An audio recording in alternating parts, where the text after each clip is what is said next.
They were the ones who made mistakes, so I was not going to shield them from the consequences of their actions. My mother raged at me, calling me names, but I refused to give in. Update 3. It has been about 2 weeks since my previous update. I spoke to the authorities and told them the truth. For the time being, I plan to stay with my father. My father has been looking at schools so I can live with him permanently. I must admit that living with him feels good. Mom has continued to try to guilt-trip me, but there is nothing further she can do at this time. She has received a warning from CPS. Mom had clearly abandoned her obligation to me, and this could not be overlooked. CPS has urged my mother to make significant adjustments, including required parenting classes and counseling, to address her neglect issues and her connection with me. Kevin was also questioned since he had demonstrated a lack of respect and concern for me, particularly following the hospital episode.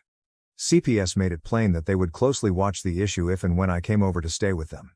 They warned that any more negligence or cruelty would result in more severe punishment. 4 months later, I can't believe it's been nearly 4 months since I lived with Dad. I feel like I'm finally in a place where I don't have to walk on eggshells or question my worth. Living with Dad has been a tremendous relief. He is encouraging, listens to me, and, most importantly, respects my space and decisions. It's been a full 180 degrees from what I was dealing with previously. I feel heard here. I can tell him about my day, my troubles, my dreams, and he actually cares. I've been able to devote more time to my studies and mental health, and I believe I'm finally returning to my true self. I've also made some wonderful new friends at school, and I truly like spending time with them. In fact, last month, for the first time in a long time, I was able to celebrate my birthday properly. I invited all of my friends over, and we ate pizza while watching corny romantic movies. It was the kind of birthday I'd always wanted but never got while living with my mother and Kevin. Mom's situation remains complex. She's been attempting to contact me more regularly recently, even texting me about how sorry she is and how much she misses me. Part of me feels bad for staying away, but then I recall everything that led me to this point.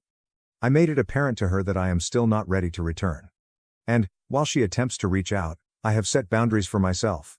Her acts were detrimental, and she must accept full responsibility for them. As for Kevin, he has neither apologized or taken responsibility for his conduct. Honestly, I am not surprised. He has never demonstrated genuine concern for me or my well-being. I will never forget how he treated me, especially in the hospital. I don't care whether he ever changes. I'm not waiting to find out. I've learnt to rely on myself and those that genuinely care for me. And that's it.